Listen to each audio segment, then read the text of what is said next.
कल्पना कीजिए कि आप सुबह सोकर उठते हैं और खबर मिलती है कि दुनिया के सबसे शक्तिशाली धार्मिक और राजनीतिक नेता की हत्या कर दी गई है। रातों रात मिसाइलों के शोर से आसमान गूंज उठता है और देखते ही देखते तेल की कीमत आसमान छूने लगती है। ये कोई फिल्म की कहानी नहीं है, बल्कि 2026 की कड़वी सच्चाई है, कड़वी हकीकत है। राजसामानी के पॉडकास्ट में मेजर सुदीप सिंह ने खुलासा किया कि कैसे अमेरिका और इजराइल ने एक सीक्रेट इंटेलिजेंस के आधार पर ईरान के सुप्रीम लीडर अली खामनेई का निशाना बनाया। लेकिन सवाल ये नहीं है कि हमला क्यों हुआ, सवाल तो ये है कि इस एक हमले ने खाड़ी देशों, गल्फ कंट्रीज और बाकी जेब पर क्या असर डाला। आज हम इसी वॉर ब्रेकडाउन की गहराई में उतरेंगे। दोस्तों, ईरान और इजराइल की दुश्मनी कोई नई बात नहीं है, लेकिन इस बार मामला रिजिम चेंज यानी सत्ता परिवर्तन तक पहुंच गया। मेजर सुदीप बताते हैं कि इजराइल और खामनेई के बीच सालों पुरानी खुदंस है। इजराइल को ईरान के बढ़ते परमाणु कार्यक्रम और उसके प्रॉक्सी संगठनों जैसे हिजबुल्लाह से हमेशा खतरा रहा है। वहीं दूसरी तरफ अमेरिका, जो खुद को दुनिया का पुलिस वाला समझता है, वह काफी समय से ईरान की घेराबंदी कर रहा था। ओमान की मध्यस्थता से शांतिपूर्ण वार्ता चल रही थी, लेकिन अचानक एक रात सब कुछ बदल गया। इंटेलिजेंस मिली, बटन दबा और दुनिया एक नए संकट में की कूद पड़ी। दोस्तों, मेजर सुदीप ने इस पॉडकास्ट में कुछ ऐसे बातें बताया ना, जो हमें युद्ध के मनोवैज्ञानिक को समझने में मदद मिलती है। अमेरिका की हिट एंड रन नीति। लोग पूछते हैं ना कि अमेरिका अपनी पूरी सेना ईरान में क्यों नहीं उतार देता, तो इसका जवाब बहुत ही गहरा है। ईरान का जो भूगोल है ना, वो पहाड़ों से भरा है, जहां लड़ना बहुत ही मुश्किल है। अमेरिका पहले ही वियतनाम और अफगानिस्तान में अपनी फजीहत कर चुका है। वो नहीं चाहता है कि उसके सैनिकों की लाश, बॉडी बैग्स वापस आए और देश में जो चुनाव चल रहा है ना, चुनाव का जो माहौल है ना, उसमें असर पड़े। इसलिए वो सिर्फ दूर रहकर बमबारी और ड्रोन से हमला करता है। ठीक है, अब हम बात करते हैं ईरान का खतरनाक पलटवार के बारे में। ईरान ने इस बार सिर्फ इसराइल को निशाना नहीं बनाया था, उसने बहरीन, सऊदी अरब और यूएई पर भी हमला किए थे। उसका तर्क ये है ना कि इन देशों का जमीन का इस्तेमाल अमेरिका कर रहा है, तो ये देश भी लेजिटिमेट टारगेट है। ये पूरे अरब जगत का युद्ध में घिसने का एक बड़ा चाल है। अब हम बात करते हैं चीन का साइलेंट गेम के बारे में। तो चीन है ना, वो दुनिया के सामने खुद को न्यूट्रल यानी कि तटस्थ दिखाता है, क्योंकि उसे अपना व्यापार प्यारा है। लेकिन पर्दे के पीछे वह ईरान को सैटेलाइट डेटा टेक्नोलॉजी दे रहा है। क्यों? क्योंकि ईरान का सारा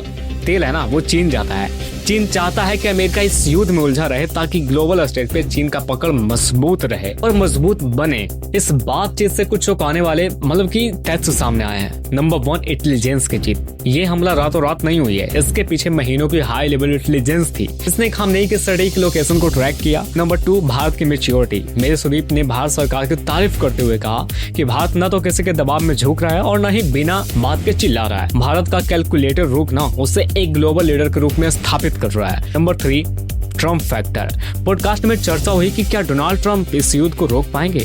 संकेत ये है कि ट्रम्प की बिजनेस माइंडसेट वाली रणनीति शायद युद्ध को रोकने में सफल हो, लेकिन फिलहाल तनाव कम होने के आसार नहीं दिख रहे हैं। मेजर सुदीप ने एक बहुत ही सटीक उदाहरण दिया यूक्रेन का। उन्होंने बताया कि कैसे अमेरिका ने यूक्रेन को दोस्ती का भरोसा दिया और आज वह देश खंडर बन चुका है।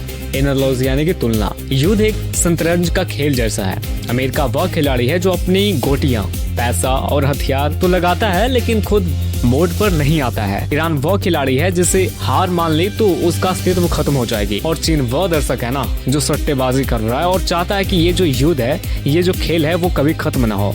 इस ग्लोबल संकट से हमें अपनी निजी जिंदगी के लिए क्या सीखना चाहिए की तैयारी ही बचाव है सबसे पहला। जैसे इजराइल ने अपनी इंटेलिजेंस मजबूत रखी है, हमें भी अपने कैरियर और फाइनेंस में हमेशा प्लान भी तैयार रखना चाहिए। नंबर 2, इमोशन पे कंट्रोल। अंतर्राष्ट्रीय राजनीति हो या पर्सनल लाइफ, बिना सोचे समझे रिएक्ट करना भारी पड़ सकता है। भारत की तरह कैलकुलेटेड रिस्पॉन्स देना सीखे। और नंबर 3, निर्भरता कम करें। दुनिया तेल के लिए खाड़ी देशों पर निर्भर है, इसलिए आज संकट है। अपनी जरूरत के लिए किसी एक स्रोत पर निर्भर रहना जोखिम भरा हो सकता है, और ये बात सही है कि जोखिम तो होगा ही भाई, जोखिम भरा जीवन हो जाएगा अगर किसी एक स्रोत पे रहोगे। मतलब डिपेंड तो चाहे मैं हूँ या तो फिर आप देख रहे हो जो। अब हम समझते हैं कि इजराइल और अमेरिका का मिशन क्या है। देखो भाई, अली खामनेई की मौत ने ईरान की सत्ता को हिला दिया है, और ये बात तुम भी जान रहे हो और मैं भी जान रहा हूँ। ठीक है, अब यहाँ पे जो नेतृत्व करने आ रहा है ना ईरान का, उसका नाम है मुस्तफा खामनेई, जो अली खामनेई का बेटा है। ठीक है, अब ईरान की कमाल वही संभाल रहा है। ठीक है, और वो अपने पिता से भी ज्यादा आक्रामक हो सकता है। इसके पीछे का रीजन है ये युद्ध और उसके पिता का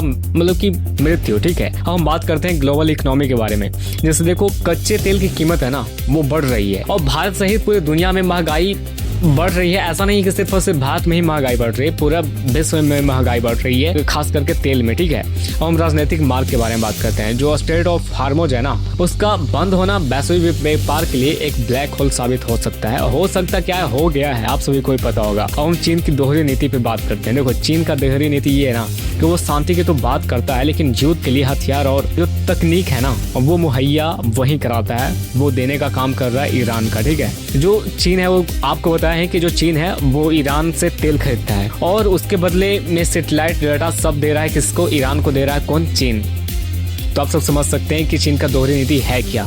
अंत में मेजर सुदीप और राज समानी की ये बातचीत हमें सोचने में मजबूर करती है कि नक्शे पर खींचे लकीरों के पीछे लाखों मासूमों की जान दांव पर लगी है। युद्ध किसी समस्या का हल नहीं है, लेकिन जब बात सत्ता और वर्चस्व की आती है ना तो दुनिया अक्सर इतिहास से सीखना भूल जाती है। और ये पॉडकास्ट हमें याद दिलाता है ना कि हम भले ही हम सीधे तौर पर युद्ध के मैदान में न हो, लेकिन इनकी लपटें तेल की दाम, शेयर बाजार और अंतर्राष्ट्रीय संबंधों के जरिए हमारे घर तक पहुंच सकती है। जागरूक रहना ही सबसे बड़ा सुरक्षा है। और ऐसे ही और पॉडकास्ट समरी के लिए हमारे चैनल को सब्सक्राइब कर सकते हैं। और आपको ये समरी कैसा लगा कमेंट में जरूर बताइएगा, जिससे कि मैं कुछ अपने कि अपनी कमियां के बारे में समझ सकूं। अगर मेरे में कोई कमियां है तो भी बताइए, और अगर मुझ में कुछ खासियत है उसको भी कमेंट में बताइए, जिससे मुझे पता चले और मैं मोटिवेट हो सकूं और भी अच्छे ढंग से कि पॉडकास्ट समरी बनाने के लिए। तब तक के लिए जय हिंद, वंदे मातरम।